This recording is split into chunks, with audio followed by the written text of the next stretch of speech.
In a remote and quiet English town, a young boy named Craig and a reclusive billionaire named Mr. Harrigan shared a deep and touching cross-generational friendship. To show his gratitude for Mr. Harrigan's kindness and care, Craig gave him a smartphone as a gift. Not long after, Mr. Harrigan passed away peacefully. The smartphone was buried with him as a burial offering alongside his body. Unexpectedly, strange events began to unfold. Craig started receiving text messages from Mr. Harrigan's phone. Even more bizarre, whenever Craig left a voice message on the phone about the misfortunes he was experiencing, the people who had wronged him ended up dying in mysterious and uncanny ways. So, what exactly was going on?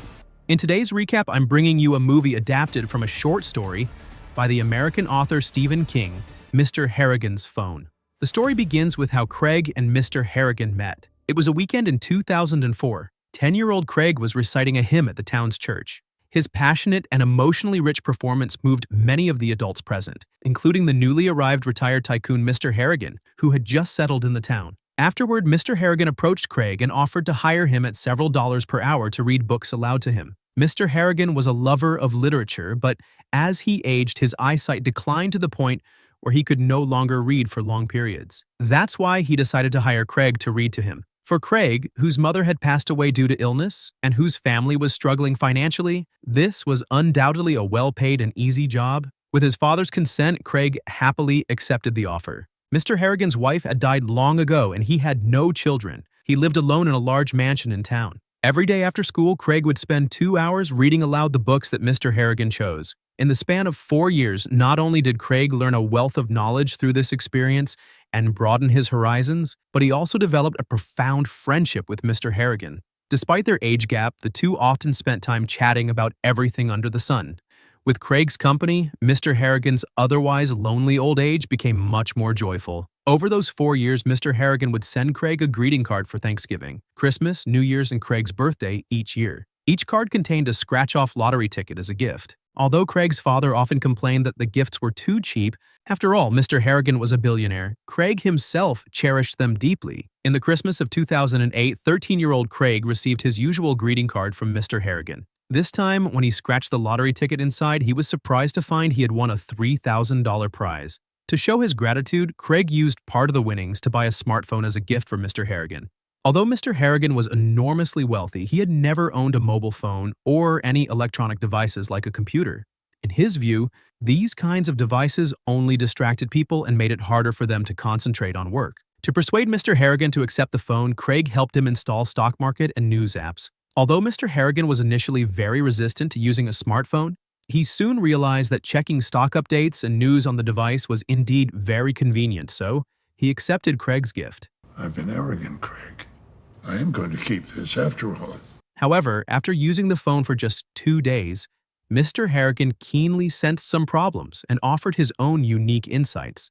He believed that the internet at the time was like a giant broken water pipe, except what gushed from the rupture wasn't water, but digital information. People flocked to this free information, but as the saying goes, there's no such thing as a free lunch. Mr. Harrigan predicted that it wouldn't be long before the internet would be overrun with ads, spam, and paywalled content. What was even more frightening, he said, was that some people would use the internet to spread false information and manipulate public opinion. Billionaire Harrigan had a truly remarkable level of foresight. His sharp commentary accurately predicted the future of the internet. But that's a story for another time. Despite his pessimism about the internet's future, Mr. Harrigan, like most people, gradually became captivated by it. He told Craig with some regret that if he were a few decades younger, he would absolutely become a leader in the internet industry. Sadly, his time was running out. One day after school, Craig went to Mr. Harrigan's house as usual, preparing to read to him. But to his horror, he found Mr. Harrigan sitting motionless in a chair, holding the phone. He had quietly passed away. Panicked and unsure what to do, Craig immediately called his father and waited for the neighbors to arrive and handle the arrangements. While waiting, Craig took the phone from Mr. Harrigan's hand, intending to keep it as a memento, but he later changed his mind. Since the phone was a gift from him, he felt it should rightfully stay with Mr. Harrigan forever. So at the funeral, Craig placed the phone back into Mr. Harrigan's pocket. Just like that, the smartphone became a burial item, buried in the grave along with the old man's body. After the funeral, Mr. Harrigan's personal lawyer contacted Craig and his father to read the will. Mr. Harrigan had left Craig an inheritance of $800,000, enough to pay for college or even start his own business. Mr. Harrigan's generosity deeply moved Craig. More than the money, what Craig truly wished for was more time with Mr. Harrigan. Unfortunately, that was no longer possible. That night, feeling low and emotionally vulnerable, Craig impulsively dialed Mr. Harrigan's phone number. On the other end, he heard the voicemail message Mr. Harrigan had recorded while still alive. I will call you back if it seems appropriate. Craig knew perfectly well that Mr. Harrigan would never speak to him again, but he still couldn't suppress his emotions. He recorded a voice message for Mr. Harrigan, expressing his gratitude and how much he missed him. To his shock, when Craig woke up the next morning, he discovered a text message on his phone, sent from Mr. Harrigan's number. The message consisted of a few seemingly meaningless letters. Craig's first reaction was that Mr. Harrigan hadn't actually died. The message must be a cry for help sent from inside the coffin. In a panic, Craig rushed to tell his father what had happened and urged him to have Mr. Harrigan's grave dug up immediately. But his father firmly assured him that Mr. Harrigan was definitely dead. Doctors had even performed a thorough autopsy and confirmed he had died from a sudden heart attack. As for the mysterious text message, Craig's father offered a more rational explanation. He believed a hacker had broken into Mr. Harrigan's phone, possibly hoping to retrieve private information from it. After all, Mr. Harrigan was a billionaire. It wouldn't be surprising if someone tried to target him. The odd letters Craig received were probably just a hacker's prank. Though this explanation seemed logical, it still wasn't enough to ease Craig's mind. Driven by lingering doubt, he visited the cemetery and called Mr. Harrigan's phone, only to freak out when he heard the ringtone echoing from the grave. The next 3 months of Craig's life were uneventful. The only major change was that his small-town middle school was forced to shut down due to low enrollment. As a result, Craig and other nearby students had to transfer to a school in the neighboring town. Upon arriving at the new school, Craig was immediately targeted by a bully named Kenny, the school's notorious troublemaker. Seeing Craig's timid appearance, Kenny stopped him after school and forced him to kneel and clean his bloody shoes. Naturally, Craig refused such a humiliating demand, which infuriated Kenny. The bully then tried to shove the bloody shoe directly into Craig's mouth. Fortunately, their geography teacher, Miss Hart, appeared just in time and stopped the bullying. After that incident, Craig did his best to avoid any further contact with Kenny, but simply avoiding him clearly wasn't a long-term solution. Then, Craig remembered something Mr. Harrigan once told him during one of their many chats. The best way to defeat your enemy is to find their weakness and strike a fatal blow. Following that advice, Craig quickly discovered Kenny's Achilles heel. Not only was he a serial bully, but he was also selling illegal substances at school. Craig seized the opportunity and anonymously reported Kenny to the school administration. Not long after, once the school had confirmed the report, Kenny was expelled. For the first time in a while, Craig enjoyed a few peaceful days at school. One evening, the school held a dance party. Craig and his classmates were having fun when Kenny suddenly burst in, dragged Craig outside, and began to attack him. Apparently, Kenny had somehow found out Craig was the one who reported him and had come to seek revenge. Craig was badly beaten and nearly suffered serious injury until once again Mrs. Hart appeared just in time and stopped Kenny's violent assault. She helped Craig treat his wounds and advised him to call the police immediately. But Craig, fearing that a police report might provoke even worse retaliation from Kenny, politely declined her suggestion. Back home, feeling humiliated and full of resentment, Craig once again called Mr. Harrigan's number, but the voicemail answered with the same familiar message. Craig then left a voice message, pouring out all his grief, frustration, and hatred toward Kenny, speaking as though Mr. Harrigan could still hear him from the other side. What Craig never expected was that just a few days later, he received news of Kenny's sudden and mysterious death. He couldn't shake the feeling that Kenny's death was somehow connected to the voicemail he had left on Mr. Harrigan's number. That night, filled with unease, Craig once again sent a voice message to Mr. Harrigan's phone. In it, he explained that he had never truly wished for Kenny to die. The message he left a few days ago was merely a way to vent his frustration and sadness. If Kenny's death really had anything to do with Mr. Harrigan, Craig pleaded with him to knock 3 times on his bed frame. As expected, no knocking sound came from the bed. But instead, Craig received another text from Mr. Harrigan's number, this time containing the cryptic string, AAACCX.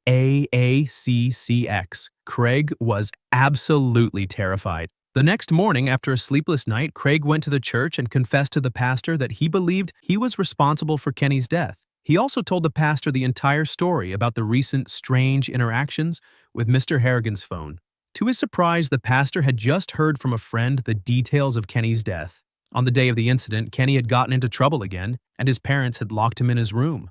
In an attempt to escape, he tried to climb out through the attic window, but slipped, fell from the second story, and died on the spot. In other words, Kenny's death was entirely accidental. That said, even the pastor admitted that the scene of the accident was odd and unsettling. When Kenny's body was found, he was holding an empty jar of motor oil and his mouth was full of the black fluid. Craig, of course, knew nothing about this detail. At the pastor's urging, he decided it was finally time to move on and say a final goodbye to Mr. Harrigan.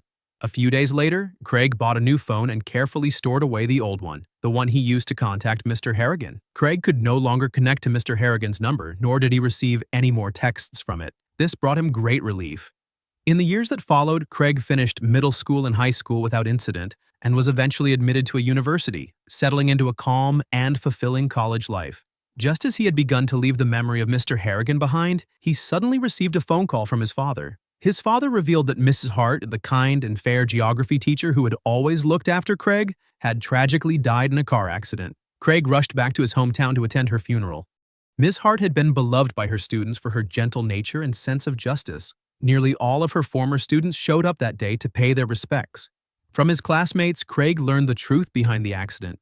It turned out the driver who hit Ms. Hart was a local wealthy man called Dean, known for his alcohol addiction. He had already been caught drunk driving 4 times, but each time he had managed to escape punishment thanks to his wealth and influence.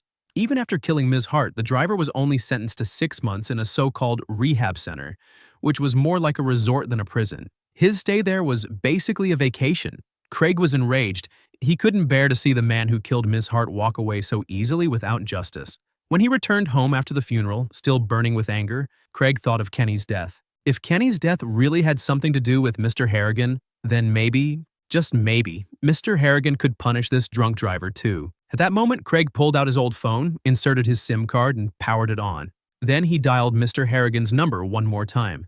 Sure enough, the call went through, and the same familiar voicemail played, saying that he couldn't take the call at the moment, but would call back when the time was right. Craig then left a voice message, this time like a curse. He said that all he wished for now was for the man who killed Ms. Hart to drop dead immediately.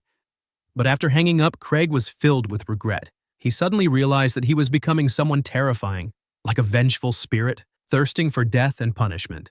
It was as if Craig had truly become a soul-reaping demon. But once the voice message was sent, there was no way to take it back. All he could do was wait, pretending everything was normal, and see whether the curse would come true. Not long after, the driver, Dean, who killed Ms. Hart, really did die, found dead in the bathroom of the rehab center. Craig later learned from the staff that the driver had taken his own life, but the way he did it was deeply unsettling. According to the details, he had apparently swallowed shampoo first, likely to help ease the passage, and then forced half a bar of soap down his throat, which ultimately caused him to suffocate. What truly sent chills down Craig's spine was that the soap turned out to be the exact brand Ms. Hart used. The same scent Craig remembered from when she once helped to treat his injuries after Kenny attacked him. And if that wasn't eerie enough, the driver had also left a note. It contained just one line, "Always do your best to be kind." A quote from a song that just happened to be Mr. Harrigan's all-time favorite.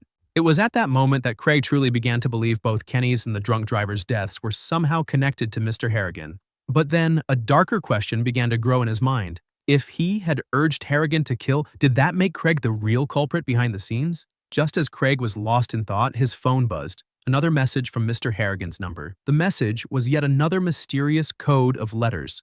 CCCST. This time, Craig had an epiphany. He believed Mr. Harrigan was trying to tell him to stop, repeating his name softly 3 times. That sudden cryptic text message made Craig sink into guilt and remorse.